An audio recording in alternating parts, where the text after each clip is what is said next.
Welcome back to HQ. Here is how the college football playoff bracket shakes out as of now. Alabama, Ohio State, Texas A&M, Indiana head the top four, but plenty of chaos could be coming as the 12-team field battles for a shot at a national title.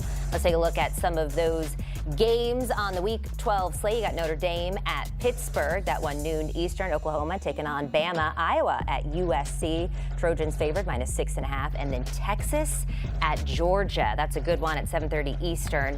And with that, we got to welcome in our guy, Danny Kanell, to the show to talk about some of the biggest CFP implications for this Week 12 slate. And we got to start with number 10, Texas taking on number 5, Georgia. Now, the Dogs won both of the matchups last year, and you got Arch Manning coming kind of back into form here. How does this shake out? So I think this is a bad matchup for Texas. Georgia owned them last year, as you mentioned, and this is just a tough spot. Arch has been playing better against some lesser competition, and some of that was Kentucky. He had a horrible game. Then he played good against Mississippi State, and then, of course, he had one of his best games against Vanderbilt. But this is a step up, and this is one of the places I thought Arch Manning would struggle this season in general, because he still is a very young quarterback. He hasn't played that much football. Now he's getting more experience, and I think Sark is getting more comfortable.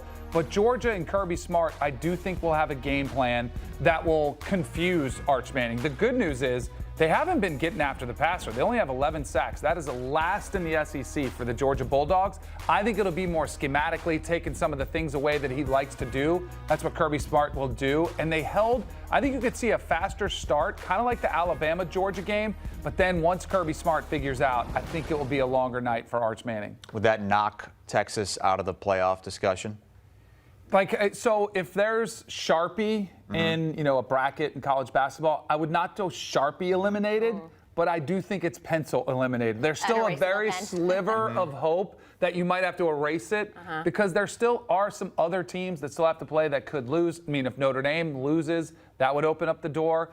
And the one thing that I will say for Texas is that they did play Ohio State better than anybody else this whole season has. Only a touchdown, and it was a close game. So, and I actually think the committee, we've heard about strength of schedule so much, and for a long time, I have been somebody, a lot of people that love college football say we want to see those big games non-conference, and if yet another team gets punished for scheduling it, I think you'll see more and more coaches say, well, why schedule those games if you don't get credit for it? So I think there's that sliver of hope for Texas. Yeah, that's a good point. They also have 2 top 10 wins against Oklahoma and Vanderbilt when Vanderbilt was in the top 10.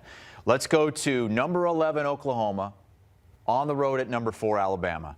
And some people say, the past doesn't matter. There's no such thing as a revenge game and all that. But I mean, Alabama got smacked at Oklahoma last year, 24-3. Do you think that has any bearing on this game? I do. I do. I mean, I know in the mind of college kids and know in the mind of Kalen DeBoer, I think he wants this game. And last year, they probably went in a little bit, didn't take Oklahoma seriously enough, and Oklahoma had a great game plan for them. But this is another matchup that I think is going to be challenging for Oklahoma. And John Mateer has been a little bit too inconsistent for me. And I know there's been a lot of focus on his thumb injury and coming back 17 days to play in the Red River rivalry game. But he still has not looked very comfortable against the better competition that he's faced. It's at Bryant-Denny. That place is going to be rocking.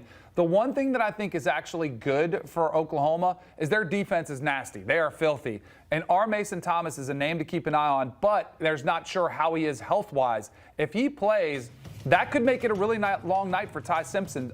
Alabama's offensive line has been a liability. They have not been able to run the football, and at times Ty Simpson has been pressured a ton in the pocket. Now, Ty Simpson has been nails even under that pressure, but I think back to the Tennessee game when they had that strip sack fumble score the other way, which was such a huge play in that game. That's the type of plays I think Oklahoma is going to have to make, but ultimately, I do think Alabama will win the game. I am looking forward to the quarterback battle in that game, but Bama's just been a wagon at home, 17 consecutive games, the most in the country with wins at home, so that will be tough. I haven't talked to any analysts this week that think the Tide don't roll in. See, that's not game. a good. And then maybe I should go ahead and take the Sooners. Well, there's no graphic. At least there's no graphic curse that we're having here.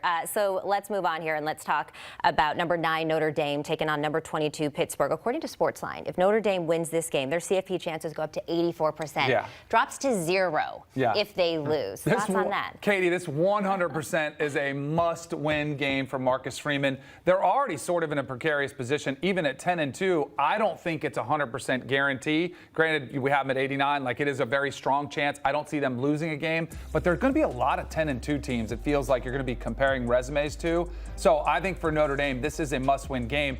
And I don't know about what you guys thought of this, but Pat Narduzzi earlier this week said, this game's not that big a game. I don't care if we get blown out 110-10, because he wanted to prioritize the ACC, which they have 2 remaining games in the ACC, which if they win that, they would be an automatic lock in the college football playoff as an ACC champion.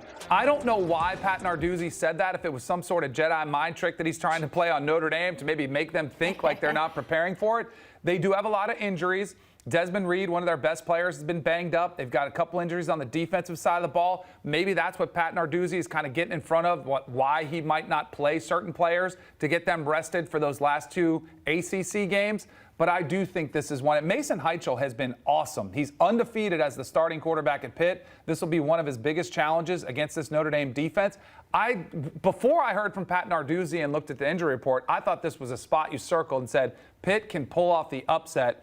Kind of worried about him now, just mentality. Where is their mental focus in this game? Do you think he's telling his team something completely different than he told the media? BMAC and I have talked about this because Coach Bowden used to do that at Florida State. He would tell us in a team setting, don't listen to what I'm telling the media. He would pump up the other pro. He would make it feel like we didn't have a chance to win. Yeah. And he would tell us, like, I know what you guys are capable of. So I am sure there's a message of we're going out to win this football game, and maybe he is trying to kind of just make Notre Dame take them lightly and not take them seriously enough. But I also think Notre Dame is aware of what's at stake on their own. Like, they're not going to overlook Pitt by any means. I mean, it should be a great crowd there in Pittsburgh, so I think it's going to be a tough spot. But I do think Notre Dame, Marcus Freeman and Notre Dame have been awesome against ACC opponents. They've just been in another class, and I think you'll see that continue. Let's go to the Big Ten with one more ranked matchup remaining as Notre Dame looks to win their 8th straight game after that 0-2 start.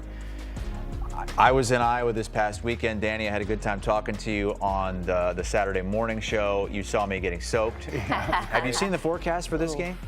In LA? Is it not? It never rains in sunny California, right? Is it really? It's supposed to pour. Oh, that's great for Iowa. You think so? Absolutely, because the game against Notre Dame, which USC was up in the fourth quarter, going into the fourth quarter, then it started to rain, really did impact Jaden Maeva's ability to throw the football. And we know how Lincoln Riley likes to utilize some of those weapons on the outside.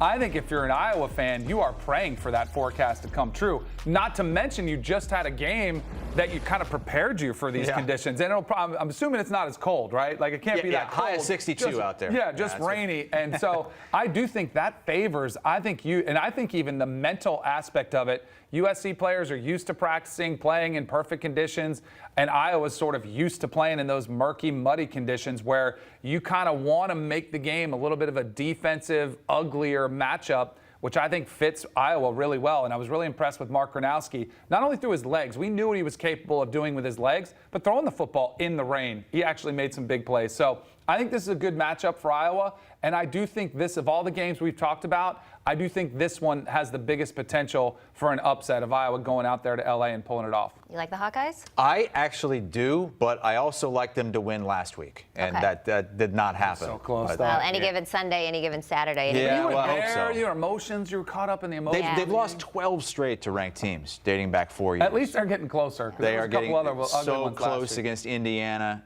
and this past week against Oregon. Yep. All right, well, Dan says there is a chance for an upset with this one, and you won't be there, so you can't be bad luck for them. As we get closer to the CFP here, right, we're going into week 12. When you look at the ACC, are they closer to 0 teams or several teams getting into the CFP? So I don't think there's any chance they get left out. I know there is a path that you could see that if Duke wins out and they're favored against Virginia, they'll probably be favored against North Carolina and Wake, their 2 remaining opponents, and they could beat Georgia Tech if that's their opponent in the ACC championship game, a team that they already played pretty well against. They moved it with ease against Duke early in the season, or against Georgia Tech early in the season, came up just short. But I just don't envision 2 Group of 5 conference champions getting in over an ACC champion. Now, here's my big problem with this, and I have been hard on the Group of 5, saying they don't deserve an automatic spot in the playoff just because it's a part of the system.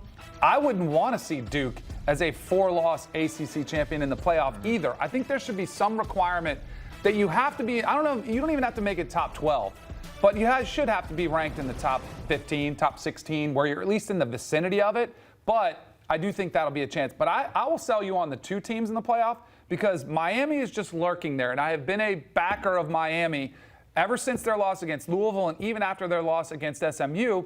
Both were tight losses against really good opponents, not quite as good as Notre Dame, but it is very similar. They have 3 wins over ranked opponents, and that's something that Notre Dame does not have. If they can continue to close that gap between themselves and Notre Dame, it went from 8 spots to 6 this past weekend.